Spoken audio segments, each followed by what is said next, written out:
Well, good morning and welcome to CityLine. It is great to be in your home. This morning is the 27th of February. Yep, I had to look at it. I cannot believe that we're almost at the end of the month and spring is right around the corner. We have a great hour ahead of us. Lots of fun surprises for you. And the first surprise that I want to share with you is we are going to be talking in the fourth segment with Kareem Candy about the Tacoma Jazz Walk. But he is here in our little performance corner right now. Good morning, Kareem. Good morning, Amanda. How are you? I'm quite well. Are you warmed up, ready to give us some smooth notes and some cool licks in between the breaks? It is early this morning, but I'm ready to go. So It's so great to have you here. I can't wait to talk with you on the comfy couch toward the end of the show. Likewise. Thank you so much. Then later on, after Kareem, we will have utility assistance. Holly is here to talk about what's happening in terms of the weather. If you need assistance with your electricity bill, TPU has a heart team set up for this, and you definitely want to know about that, and maybe some of your neighbors need to know about that as well. Then we have Tools for Success Conference will be here to talk about their upcoming conference and what they have planned. The Humane Society is back with our Pet of the Week, Miss Victoria. We've all been loving on the Pet of the Week, so I won't give away who she is. And then with me right now, I have the candelabra of success and intelligence on the couch. Here it is. I'm talking about the women who are going to be speaking about the 2020 census. Julie Anderson, I loved how you looked behind you like that. That was so good. Welcome, Pierce County Auditor Julie Anderson. Thanks, Amanda. Great to have you here. You brought with you Jasmine Aguilar. Jasmine, you are the brand new Deputy Director of Centro Latino. I am. I want one of those applause buttons.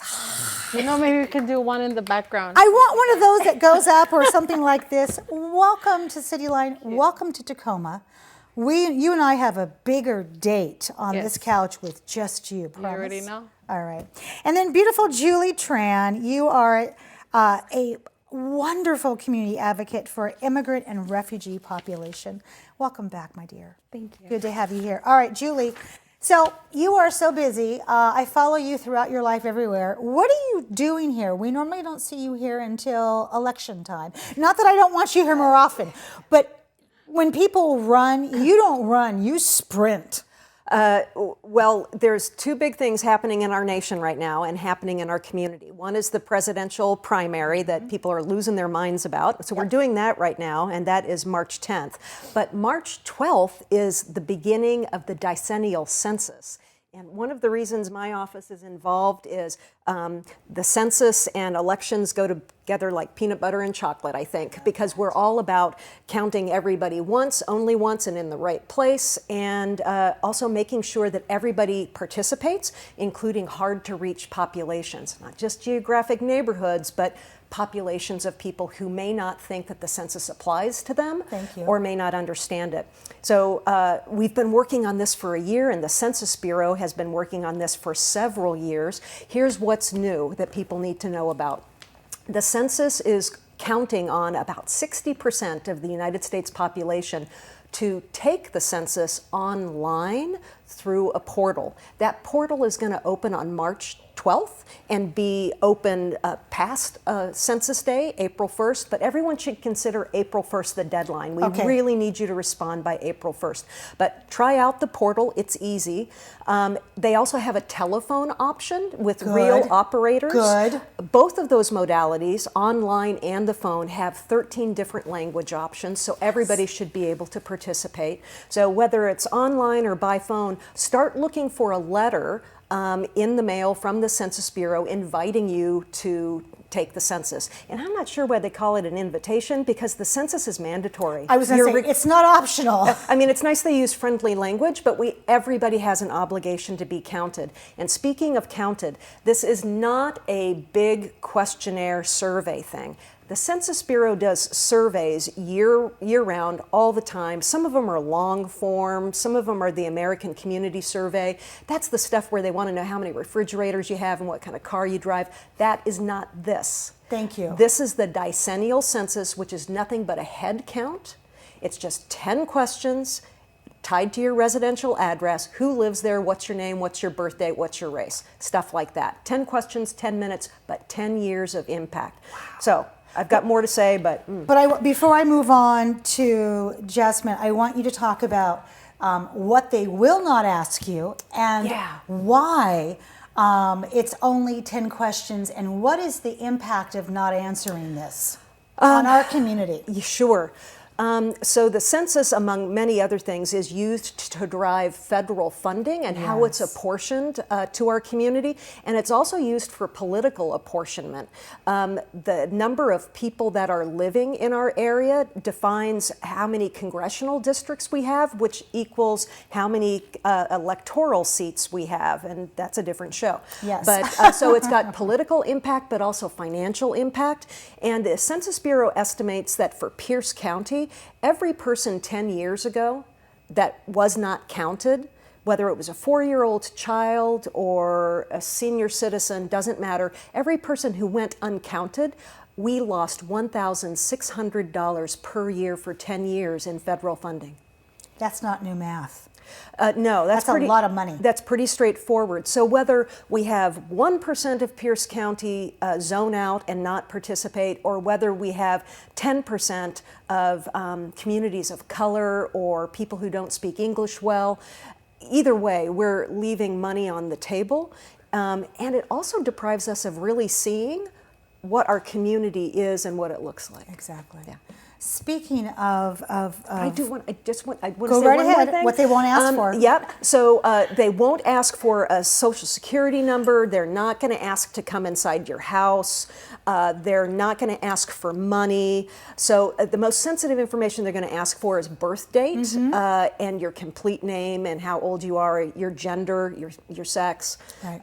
So pretty basic stuff. Okay. And if you think something is tricky is happening, go to rumors@census.gov and report things that you think are a trick or a marketing scheme. All right, perfect. God, Julie, succinct and efficient as always, which is why we love you as our auditor.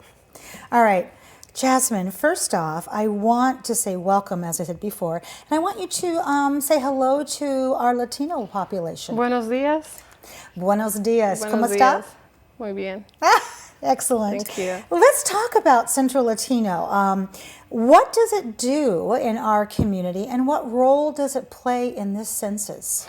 We do everything. Yes, you do. I'm very proud to say this. You know, we are a direct service agency. Yes. So I wish I could say, you know, like these are the only resources that we have, but we provide everything. We provide from free ESL classes with no requirement of registration or attendance. Students can come in, individuals, and we do have a focus on the Latino and Indigenous communities, but everyone that comes to our doors, we always help them out. We do have a domestic violence program. We help the victims that have been through domestic violence, are going through domestic violence or sexual abuse. We do parenting classes. Our program is PPP and it's approved by the court.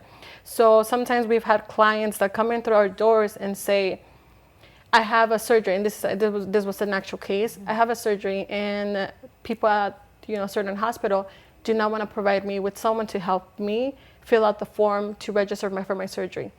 We can make the call for them. Oh, I love that. It goes from that small to something like, I need a green card renewal. Can you please help me with this? Or for like legal procedures for immigration, especially. We help them translate the birth certificates or stuff like that. So one of the things that I think it's, especially for me as an immigrant myself, is that all of our services are open to anyone, regardless of an immigration status, there we go, language, and they're all for free.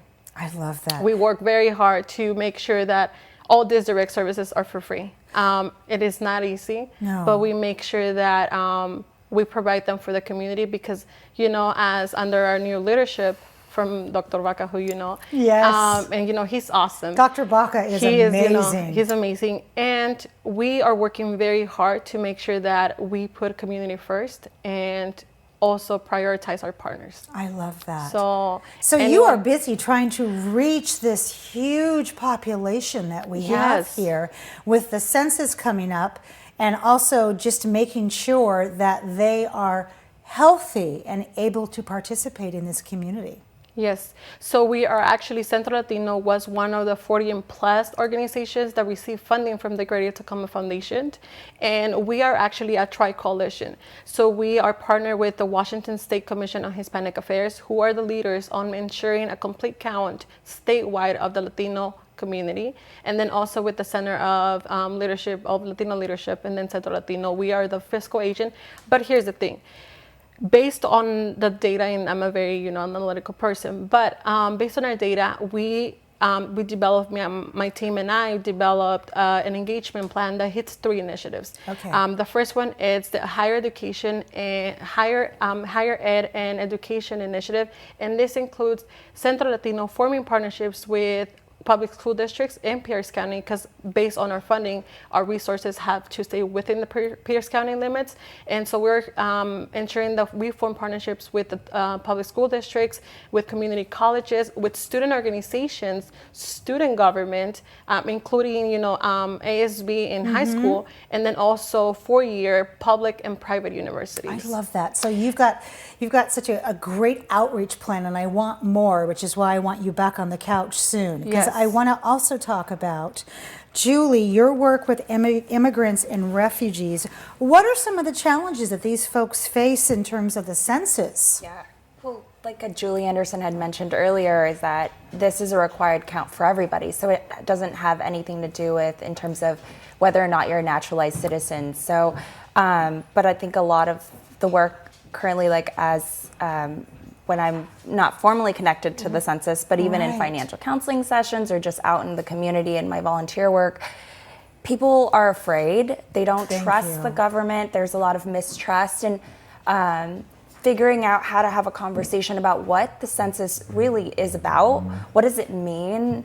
But because this is the first time we're doing an online self-reporting too, the concern is, what is the technology accessibility or capacity, but as well as with language barrier and just being that, like when I was younger, my parents came right after the Vietnam War, and so they didn't have the language capacity or English ability, so I was the person translating. Absolutely. And so how do we gear a lot more of the census information to the youth who will be able to bring that information about the census to their parents or into these households that wouldn't naturally know about the census or be willing to participate in logging online or going through the portals. And so how do we engage them in conversation and give them a reason for why they need to go? Because what Julie had mentioned earlier is that federal funding isn't just, there's the fair representation, the political representation, but also Medicaid, Medicare programs all come from census-guided data, but also free and reduced lunch in schools, Pell Grants in college for college students.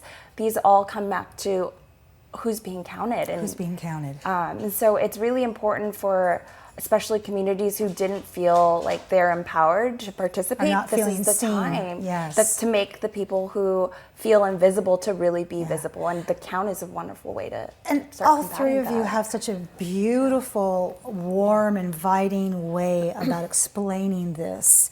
And in each one of your languages that I just want to clone you so you can get out there and squelch the We want to be fear cloned about too. this. But I do want to say thank you so much. This was such a quick segment with such a heavy topic that I truly want to delve into this more. But the message is, get out there and get counted. Thank you, all three of you, for being here.